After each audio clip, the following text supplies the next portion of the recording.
Harry and Meghan made the groundbreaking announcement. They were quitting the royal family, stepping down as senior royals, moving to the United States and finding freedom.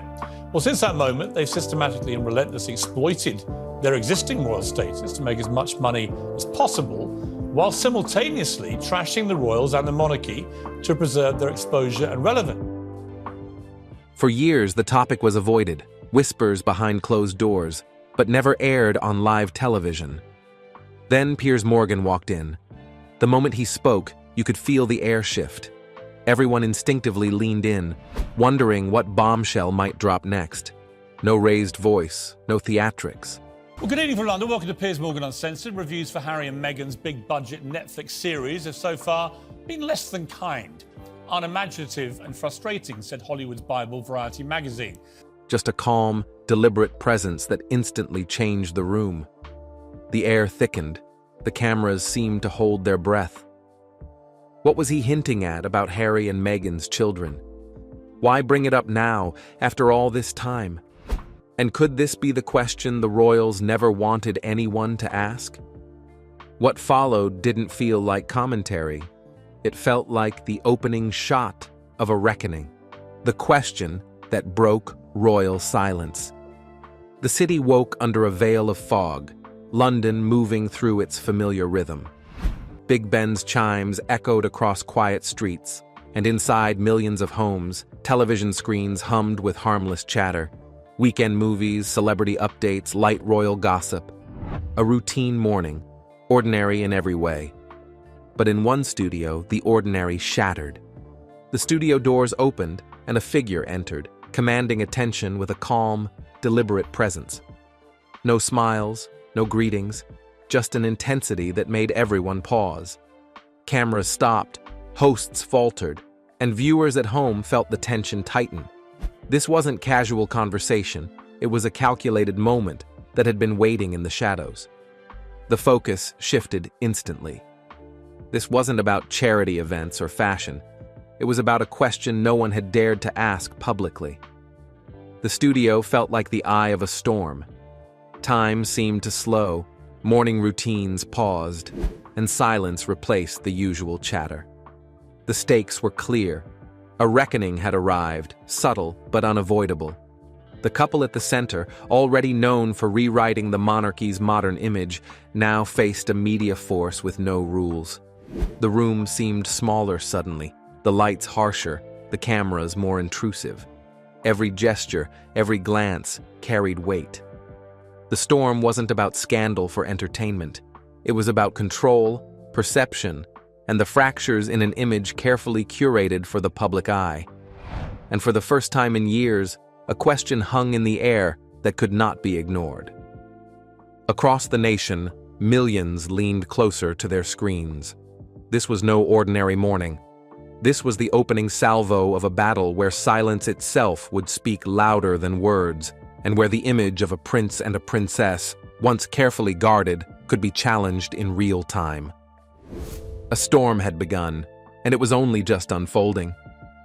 The glare of studio lights cut through the haze, but the real focus wasn't the cameras, it was the story that had been carefully buried for years. The couple at the center of Britain's most scrutinized royal saga was no longer just glamorous figures on the red carpet. Their carefully curated image, once untouchable, was now vulnerable. And the question everyone had avoided was about to resurface. The tension in the room was almost physical. Every familiar tradition, every royal ritual that had marked decades of births and succession, was suddenly under the microscope. In every previous royal birth, the world had witnessed the iconic steps of parents emerging with their newborns, a public confirmation of life, lineage, and legitimacy. Cameras flashed, crowds cheered, and history was quietly documented for generations to come. This time, none of it existed. No steps, no flashes, no public celebration, only whispers and rumors that swirled like fog. Was it a private hospital? A secluded estate? And why had the timeline never quite matched the official story? Each unanswered question seemed to pull the air from the studio, leaving viewers and hosts alike holding their breath. Viewers at home couldn't help but ask themselves, why was such a simple truth so hard to confirm? And suddenly, the ordinary world felt the ripple of an extraordinary question: royal traditions under the microscope. Every layer of tradition that had once ensured transparency now appeared absent. The official confirmations, the statements from royal doctors, the documentation that had historically protected the line of succession, none were visible. Only the word of the parents remained. In a system built on centuries of meticulous record-keeping, that absence became deafening.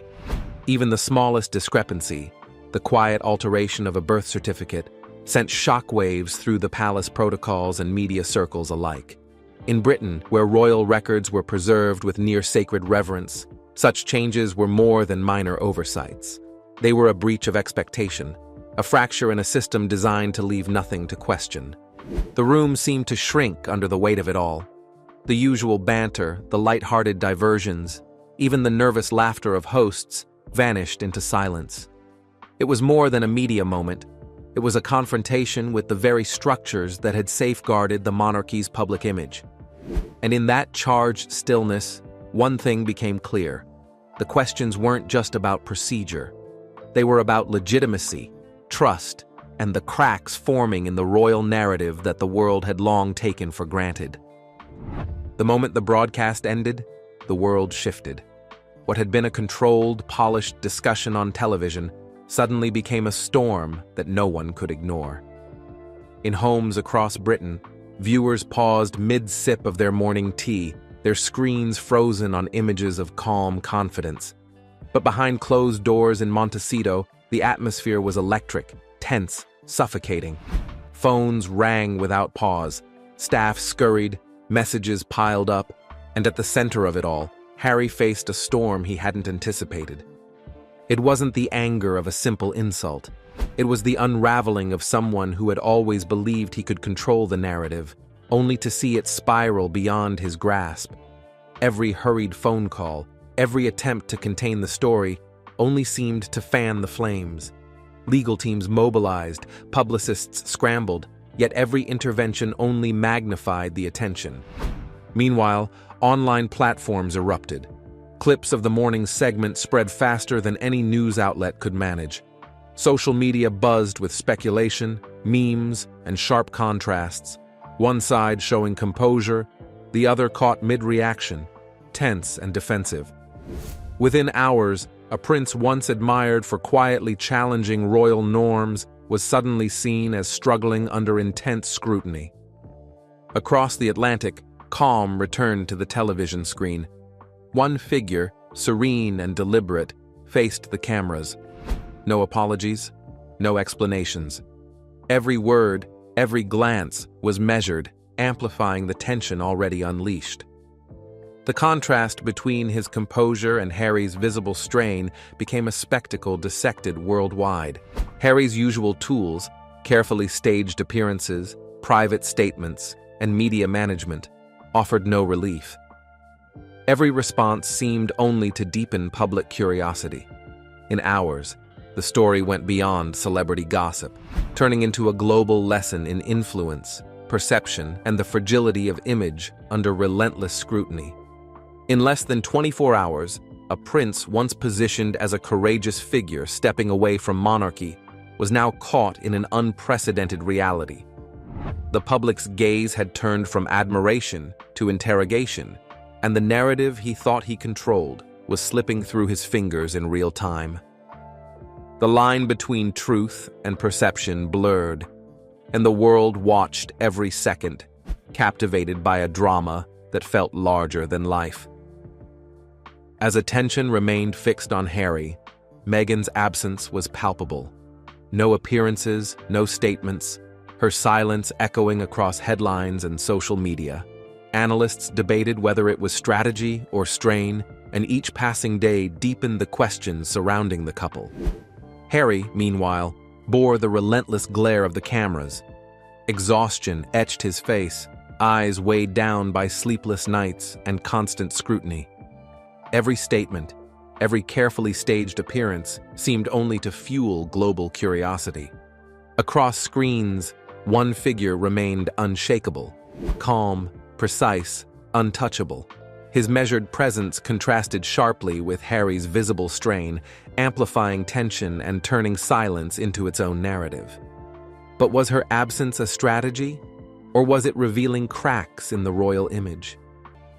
Could one calm presence really overshadow decades of royal tradition and expectations? As the hours ticked by, the tension only deepened, and everyone began to take sides without realizing it. Caught in the spotlight, calm versus chaos, the world began to read into the silence. Was it strategy or a sign of strain? Had the couple, once seen as a united front against tradition and scrutiny, begun to unravel under pressure? The quiet had become louder than any statement could have been, and in the void left by Meghan, speculation became the narrative itself. The stage was set like a chessboard. On one side, Harry moved like a man trapped in the glare of unrelenting spotlights, each step measured yet tense, every glance over his shoulder betraying the weight of a storm he couldn't control. Across continents, Meghan's absence amplified the pressure, her silence cutting sharper than any headline. She had vanished from view, leaving the narrative unguarded, and in that vacuum, speculation ran wild. On the other side, one figure dominated the airwaves with calculated composure, confident, almost untouchable, every gesture precise, every expression controlled. The contrast was glaring, panic against poise, chaos against calm. Audiences around the world couldn't look away. Social media exploded, dissecting every flicker of reaction, every strained smile, every empty gesture. Memes went viral, timelines flooded with theories. Questions multiplied. Who really held the power? Why was one fighting visibly while the other stayed silent? The quiet had become louder than any outburst could have been. Days passed, and Britain remained captivated, caught in a storm of intrigue and suspicion. Morning shows replayed every clip, and online debates refused to die. Harry's weariness was palpable. He seemed drained by a relentless, invisible force. Meghan's continued absence only fueled the frenzy, her silence interpreted as both strategy and strain. Everyone expected the storm to fade, but one constant remained. The man at the center of the media web never let it rest. That evening, the scene shifted once more. The studio lights glowed softly, the familiar rhythm of broadcast music played, yet tension hung in the air, thick and almost suffocating. Calm, measured, deliberate. He returned to the cameras, unshaken. Every viewer felt the weight of what was about to unfold. The story was no longer gossip about a high-profile couple. It had evolved into a direct confrontation with tradition, with protocol, with the very foundations of the monarchy. Every word, every pause, became a scalpel, cutting into centuries of expectation. The question poised over the audience was precise, surgical, and impossible to ignore. When centuries of royal custom are ignored, what does that mean for legacy, for titles, for the line of succession? The silence that followed was deafening. In that space, viewers held their breath, knowing they were witnessing not just commentary, but a disruption that would echo far beyond the studio. A challenge that reverberated across palaces, living rooms, and the endless threads of the internet. A prince and princess by name, yet the rules they once swore to follow now seemed optional. When centuries-old traditions are bypassed, the weight of a title suddenly feels fragile, almost meaningless. The question hung heavy in the air, invisible but undeniable, and in the hours after the broadcast, it rippled through Britain like a shockwave. Front pages ignited with speculation, talk shows erupted, and social media became a battlefield. What had started as an interview had transformed into a direct confrontation with the foundations of royal protocol. Across the ocean, in their sprawling California estate, tension surged. One half of the couple scrambled to regain control, phones ringing endlessly, legal teams mobilized, every move calculated to stem the tide of scrutiny. But no amount of management could erase what had already been unleashed. It wasn't just about criticism, it was about legacy, reputation, and the invisible rules that define a monarchy. Every reaction was amplified, every hesitation dissected, and every countermeasure felt like throwing pebbles at a hurricane. Meanwhile, the man who ignited it all remained untouchable. Calm, composed, almost eerily serene, he watched the storm he had orchestrated spread. No clarifications, no apologies, just a quiet mastery of timing, tone, and impact. In the world of headlines, debates, and viral clips, the loudest voice isn't always the most powerful. True influence comes when your words echo, when the questions you ask continue to haunt the public consciousness long after the cameras have gone dark. On the other side, Harry, the prince who once commanded sympathy and admiration, was now a portrait of strain. Exhausted, wary, and trapped in a storm he couldn't control, his every move was scrutinized, every response dissected. Sleepless nights left his eyes hollow, his face tense, a man wrestling with a narrative that seemed to slip further from his grasp with each passing hour. Attempts to clarify, to push back, only fueled speculation. Every call to a lawyer, every statement released, every carefully timed appearance felt reactive, instinctive, desperate. The contrast couldn't have been clearer. Calm control against visible anxiety, deliberate strategy against instinctive defense. Across screens and platforms, the world watched, analyzed, and debated. The prince who left the monarchy to live authentically now struggled under centuries-old expectations, while one composed figure orchestrated a media storm with nothing more than piercing questions. In this contest, influence mattered far more than titles or appearances, and the rules of engagement had already changed. The storm didn't arrive gradually, it detonated. One figure remained still, composed, almost untouchable, while the other flailed, each reaction feeding the chaos. Across continents, from London studios to California mansions, every camera, every social feed captured the unfolding drama. Piers Morgan moved through it like a ghost in the eye of a hurricane, letting events spiral without interference. Harry, once confident in his ability to manage the media, found himself drowning in waves he thought he controlled. Global audiences were glued. Analysts dissected gestures, expressions, and timing. Memes erupted online, contrasting the icy calm of one man with the strain etched on another's face. Clips circulated endlessly, calm versus panic, mastery against desperation. The spectacle grew beyond a couple. It had become a story of influence, perception, and power. Every moment was magnified, every action interpreted, until private matters felt public property. Meanwhile, the silence from Meghan amplified the tension. The absence of any statement, post, or gesture transformed into its own language, one that spoke volumes about the growing fracture of perception. Without trying, her quiet became a weapon, shaping the narrative, leaving Harry to confront the media's frenzy alone. The world speculated. Was this calculated strategy or a sign of personal fracture? Either way, the effect was the same. He was exposed, while the calm figure commanded control from the sidelines.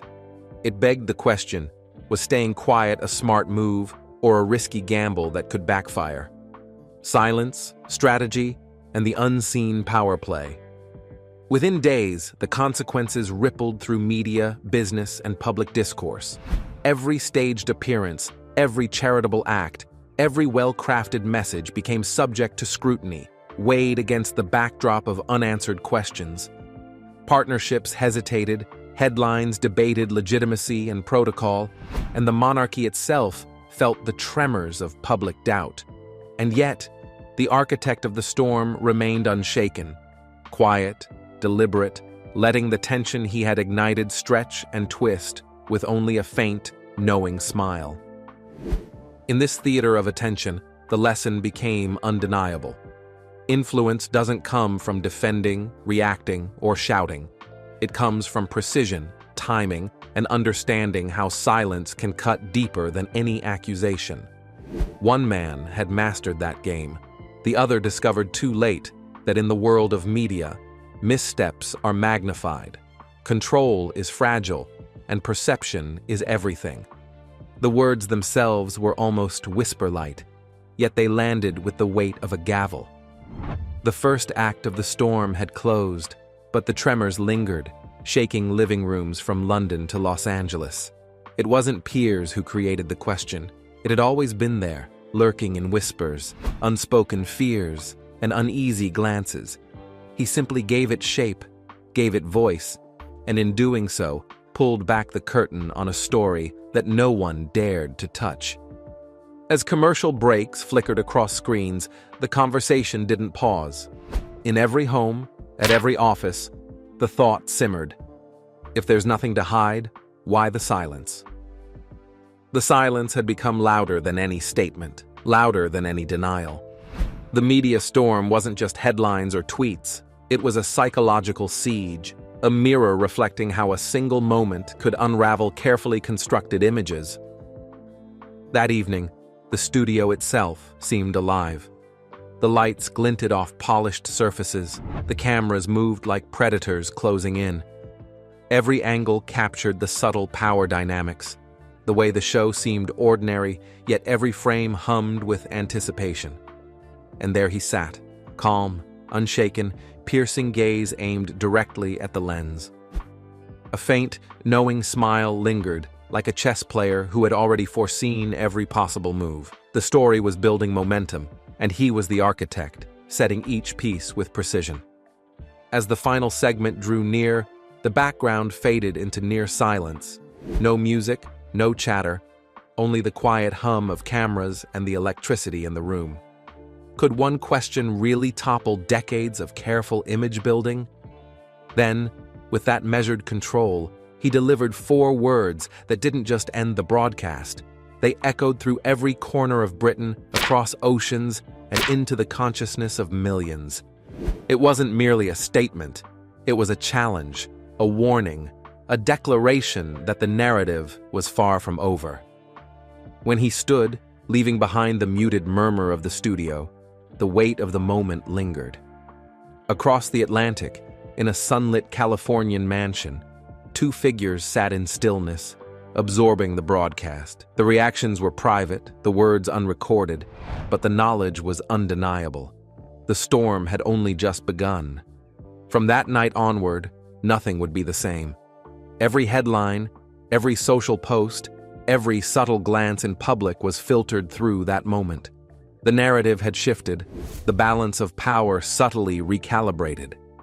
And at the center of it all, one man remained steady, orchestrating the drama with the quiet assurance of someone who knew that in the theater of influence, silence can strike as hard as any accusation.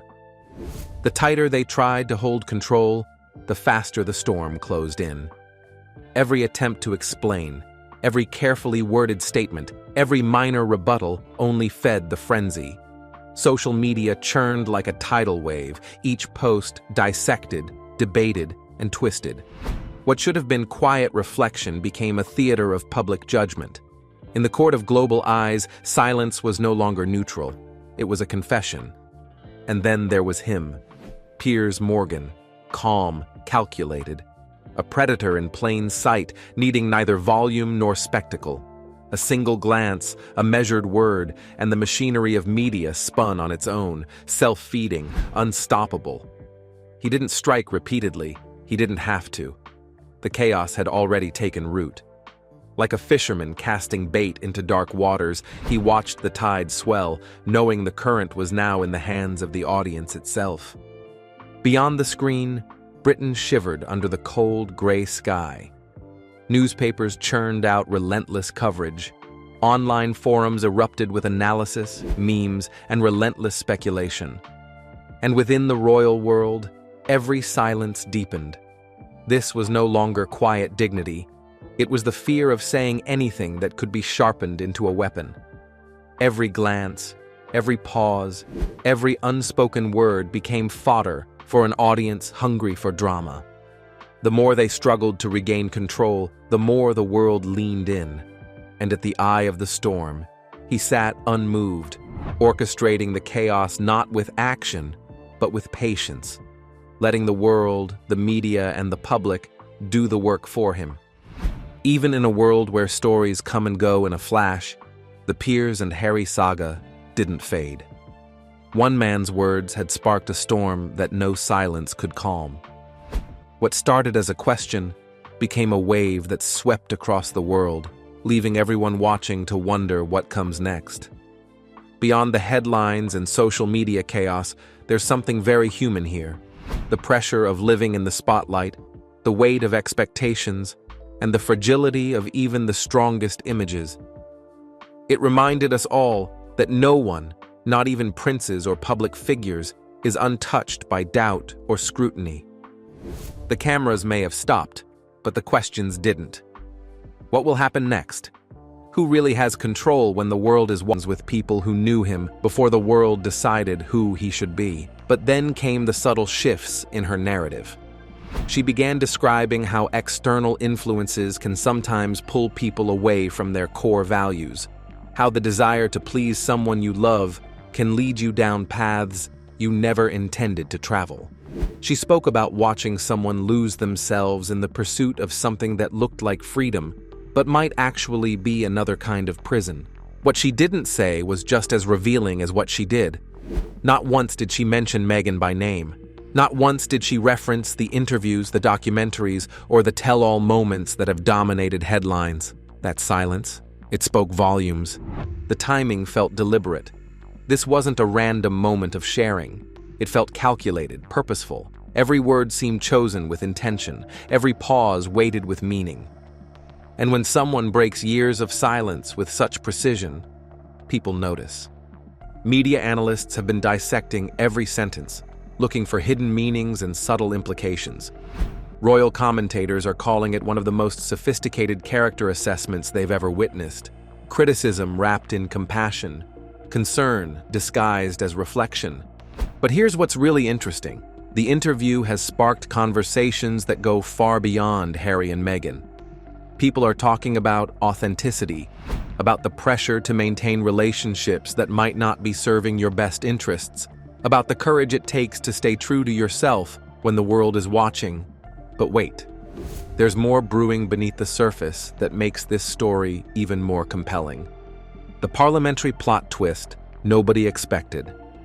While the internet was still processing this unexpected voice from Harry's past, something unprecedented was happening in the corridors of power. Parliament wasn't just talking about royal drama over tea. They were actively discussing whether to strip Harry of his titles using a law that hasn't been touched in over a century. Prince Harry has said he is devastated about losing his latest legal challenge. Think about that for a moment. A piece of legislation so old it was designed for entirely different circumstances is now being dusted off and examined as a potential solution to a very modern problem. The Titles Deprivation Act isn't something politicians reach for lightly. It's reserved for extreme situations. The law itself is fascinating. Originally created in 1917 during World War I, ultimately, Parliament passed the Titles Deprivation Act in 1917, 3 years into the war. It was designed to strip titles from those who aided enemy forces. It's only been used a handful of times in history, and never in circumstances quite like these. The fact that it's even being discussed shows just how seriously Parliament is taking this situation. Legal experts are divided on whether the act could actually be applied in this case. Some argue that publicly criticizing the monarchy and revealing private family conversations could be seen as bringing the institution into disrepute. Others contend that the law was never intended for family disputes, no matter how public they become. But here's where it gets really interesting. The discussions aren't happening in back rooms or private committees. They're happening in open sessions with public records, making it clear that this isn't just political posturing. This is a serious examination of a serious question. The conversations in Parliament have been surprisingly nuanced. MPs aren't just arguing about Harry and Meghan. They're grappling with bigger questions about what it means to be royal in the 21st century, about duty versus personal freedom, about whether traditional institutions can adapt to modern values. Some parliamentarians argue that Harry has crossed a line by monetizing his royal connections while simultaneously attacking the institution that gave him those connections. They point to the Netflix deals, the book contracts, the speaking engagements, all trading on royal access and insider knowledge. Explosive and highly anticipated memoir Spare is officially out today. It's already shaping up to be one of this year's biggest books. Others defend his right to tell his own story, arguing that he's been unfairly treated by both the media and his own family. They see him as someone who's finally found his voice and shouldn't be punished for using it. This isn't just political theater. This is about whether you can walk away from an institution, publicly criticize its foundations, reveal its inner workings, and still maintain the benefits that come with being part of it. Can you have independence and institutional privilege at the same time? The answer, it seems, is becoming clearer by the day, and the implications go far beyond just one couple. Here's where it gets really interesting. Those royal titles aren't just fancy names on letterhead. They're the foundation of everything Harry and Meghan have built since stepping back from royal duties. Prince Harry and Meghan Markle to step back as senior members of the royal family. Every deal, every appearance, every project has been rooted in that royal connection. Without Duke of Sussex or Her Royal Highness, what's left? The business world is watching closely. Brand experts are already speculating about the impact on existing contracts and future opportunities. Would Netflix still be interested in a deal with Harry Windsor, private citizen? Would publishers pay the same advances for memoirs from someone without royal titles? These aren't just theoretical questions anymore. They're becoming very real possibilities, and the financial implications are staggering. The silent players in this royal chess game. Prince William hasn't said a word publicly, but sometimes silence is the most telling response of all. Sources suggest his quiet approach might be entirely intentional. To him, this isn't just about family dynamics. It's about protecting the future of the monarchy he'll one day lead. William has always been known for keeping personal feelings tightly controlled, but when it comes to safeguarding the crown, even family relationships might take a back seat. His silence isn't absence, it's strategy. By not interfering with Parliament's discussions, he's allowing the process to unfold without royal family fingerprints on it. Those close to William describe him as deeply conflicted. On one hand, Harry is his brother, someone he shared a childhood with, someone who understood the unique pressures of royal life better than anyone else. On the other hand, William sees himself as the guardian of an institution that's been under attack, not just from outside forces, but from within his own family. The transformation in their relationship has been heartbreaking to witness. These were once two brothers who supported each other through the worst tragedy of their lives, who worked together on charitable causes, who seemed to genuinely enjoy each other's company. Prince Harry, it turns out, is part of the mental health charity pitch as well. Now they're on opposite sides of a battle that's playing out in public, with the entire world watching. William's approach has been methodical and careful. He's not making public statements or emotional appeals. Instead, he's quietly working behind the scenes to protect the institution, understanding that his response to this crisis will define his future reign. Every decision he makes now is being watched and analyzed as a preview of the kind of king he'll become. Then there's King Charles, caught between being a father and being a monarch. Publicly calm, privately concerned, not necessarily about the drama itself, but about what it means for the institution he's waited decades to lead. The fascinating part? It's been a long road for Prince Charles. 70 years on a route he didn't choose, waiting for a job he never asked for. Charles isn't taking direct action. He's letting Parliament lead the charge. Why? Because if titles are removed through parliamentary process, it looks like protocol, not personal revenge. For Charles, that means no public family battle, no direct blame, just a clean institutional decision made by others. Charles's position is perhaps the most complex of all. As a father, he's watching his son struggle with identity and purpose, making choices that seem to be causing more harm than good. As a king, he's watching his institution face unprecedented challenges from within his own family. The balancing act is almost impossible. Sources close to Charles describe him as exhausted by the constant drama, frustrated by the ongoing narrative that paints the royal family as out of touch and irrelevant. He's particularly upset by the way private family conversations have been shared publicly, feeling that it's made genuine reconciliation much more difficult.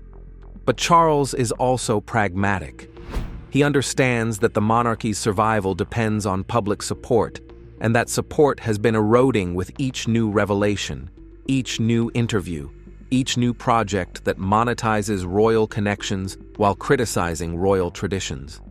The king's strategy appears to be one of patient endurance, hoping that time will heal wounds and that his son will eventually find his way back to the family. But patience has limits, and those limits may be approaching. But here's a detail that shows how deep this goes. Even small gestures are being scrutinized.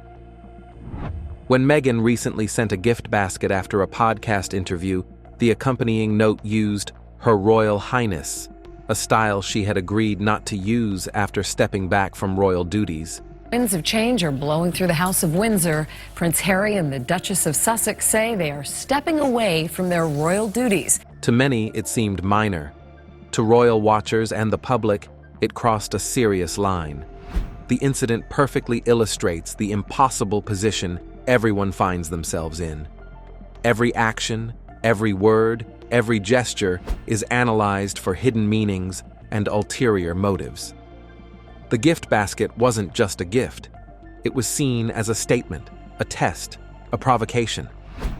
This is what the royal family is dealing with every day now. Every interaction with Harry and Meghan is fraught with potential controversy. Every olive branch risks being turned into a weapon.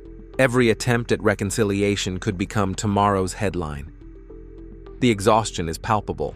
Palace insiders describe a sense of walking on eggshells, never knowing when the next shoe will drop, when the next revelation will emerge, when the next crisis will unfold. It's not sustainable, and everyone knows it. The people have spoken, literally. This isn't just palace intrigue anymore. It's become a public movement. Thousands of people, including many from Sussex itself, have signed petitions demanding that Harry's titles be legally removed. This isn't angry social media noise. It's organized, determined, and backed by official process. One comment that captured the sentiment perfectly: "He doesn't represent us anymore. He represents himself." That single line seems to echo across the country, reflecting a shift in public opinion that's been building for years. The frustration has been simmering, and now it's turning into action. People are asking fundamental questions about representation, duty, and what it means to serve the public while building a private brand. What's particularly striking is the demographic of people getting involved. These aren't just traditional royal supporters or conservative voices. The petitions are attracting signatures from young people, from progressives, from people who initially supported Harry and Meghan's decision to step back from royal duties. The shift in public opinion has been remarkable to watch. Stepping down as senior royals, and as I read it, I really felt that maybe that was the right thing for them to do. What started as sympathy for a couple seeking privacy and independence has evolved into frustration with what many see as having it both ways, criticizing the institution while benefiting from its privileges. Social media analysis shows that the conversation has moved beyond simple support or opposition. People are engaging with complex questions about authenticity, about the nature of duty, about whether traditional institutions can coexist with modern values of individual freedom and self-expression. The petitions themselves are fascinating documents. They're not filled with angry rhetoric or personal attacks. Instead, they're carefully worded arguments about representation, about the proper use of titles, about the importance of consistency between actions and privileges. One petition, which has gathered over 50,000 signatures, argues that retaining royal titles while building a commercial empire based on criticizing the royal family creates an inherent conflict of interest. Another focuses on the idea that titles should reflect current service and commitment, not past associations. The geographic distribution of signatures is also telling.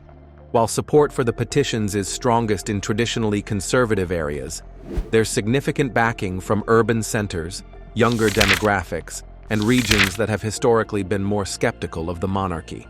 Perhaps most surprisingly, polling data shows that many people who support Harry and Meghan's right to tell their story also believe they should give up their titles. It's not about silencing them. It's about consistency and authenticity. The movement has also attracted attention from constitutional scholars and legal experts, who are using it as a case study in how public opinion can influence institutional change. Some see it as a healthy expression of democratic values, while others worry about the precedent of using public pressure to influence royal prerogatives. What's clear is that this isn't going away. The petitions continue to grow, the conversations continue to evolve, and the pressure continues to mount. The royal family can no longer ignore the fact that a significant portion of the public has lost confidence in Harry and Meghan's position as working royals, even if they're no longer officially working royals. One of the highest-profile couples on the planet is stepping away from their roles within the most well-known family on the planet. The situation has created an unprecedented dynamic where public opinion is directly challenging royal privilege in ways that haven't been seen in modern times. It's democracy in action, but it's also uncharted territory for an institution that has traditionally operated above the fray of public opinion. The financial reality nobody wants to discuss. Here's the part that could change everything. If those titles disappear, the financial impact won't just be symbolic. The royal connection is what gave their content that unique edge, what made their appearances special, what convinced global platforms to write those massive checks. Without it, experts warn the couple's public image could shift dramatically. No more royal insider access, no more elevated branding. Suddenly, they'd just be celebrities with a complicated past and fewer reasons for media outlets to stay invested. That thin golden thread connecting them to the crown might be all that's holding the Sussex brand together.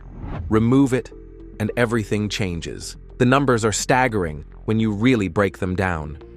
The Netflix deal, reportedly worth over $100 million, was signed specifically because of their royal connections. The book deal for Harry's memoir was valued so highly because he was a prince sharing royal secrets. The speaking engagements, the podcast deals, the endorsement opportunities, all of it hinged on their unique position as royals who had stepped away from royal duties. Industry insiders are already speculating about what happens to existing contracts if the titles disappear. Would Netflix still pay the same rates for content from Harry Windsor, Private Citizen? Would publishers be as interested in future memoirs from someone without royal titles? The answers aren't encouraging for the Sussex brand. Brand valuation experts have been analyzing the situation, and their conclusions are sobering. They estimate that losing royal titles could reduce the couple's commercial value by as much as 60 to 70%. That's not just about future deals. It could impact their ability to maintain their current lifestyle, their charitable work, their platform for social causes. The celebrity market is incredibly saturated, and without the royal angle, Harry and Meghan would be competing with thousands of other famous faces for attention, deals, and relevance. Their royal connection hasn't just been a nice addition to their brand. It's been the entire foundation of their post-royal career. But there's another dimension to this financial reality that's even more concerning. The couple's entire business model has been built on exclusivity. They're the only people who can offer genuine insider access to the royal family. If that access is cut off, if the titles disappear, if the family completely distances itself from them, what's left to offer? The streaming platforms, publishers, and speaking agencies that have invested heavily in the Sussex brand are watching this situation very carefully. They're not just concerned about the return on their current investments. They're worried about the long-term viability of their partnerships. Some industry analysts believe this could be the beginning of a major recalibration in how the entertainment industry values royal connections. The Sussex situation might serve as a cautionary tale about the risks of building a brand around institutional connections that can be severed. The irony is that the very success of their commercial ventures might be what ultimately costs them their titles. The more they've monetized their royal connections, the more they've demonstrated that they're using those connections for personal gain rather than public service. And that's exactly the kind of behavior that makes people question whether they deserve to keep their titles. The reflection that started it all. Let's circle back to where this all began.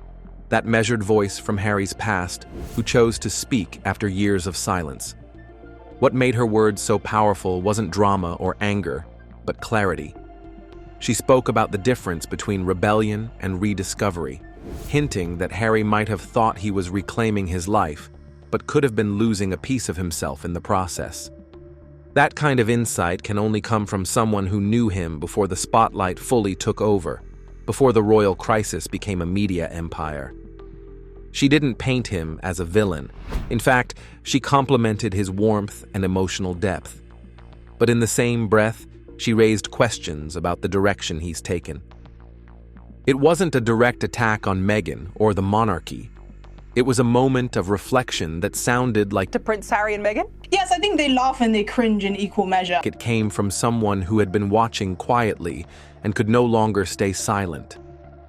What about Meghan's response to all this? Complete silence. No social posts, no subtle quotes, no clever PR pivots. That absence of response feels almost louder than any headline could. Is she choosing not to dignify the comment, or is she watching closely, calculating when and if to respond? In today's world, silence is rarely just silence. It can be strategy. The question that changes everything. Here's where we arrive at the heart of it all. Can you step away from a system, criticize its traditions publicly, air its secrets, and still wear the titles that system gave you? For many, the answer is now crystal clear. If you've chosen independence, you should also accept the separation that comes with it. But for Harry, the reality isn't that clean, because this isn't just about status or public opinion. It's about identity. For over 3 decades, Harry lived under both the weight and privilege of being royal. He was the spare, the military man, the boy who walked behind his mother with the world watching. Prince Harry follows in his mother's footsteps at an end goal. Everything about his public and private life was shaped by the institution. Now, after years of interviews, deals, and deeply personal revelations, he may be about to lose the last piece of that identity. Losing a title sounds symbolic, but in this case, it's everything. The future that nobody can predict. Imagine the next public event Harry attends. Cameras flashing, reporters circling, and instead of being introduced as His Royal Highness the Duke of Sussex, the announcer simply says, Mr. Harry Windsor. No title, no distinction, just a name. To some, that might sound freeing. To others, it's a public reset, a royal eraser, a sign that whatever thread was still connecting Harry to the crown has finally been cut. What about Meghan?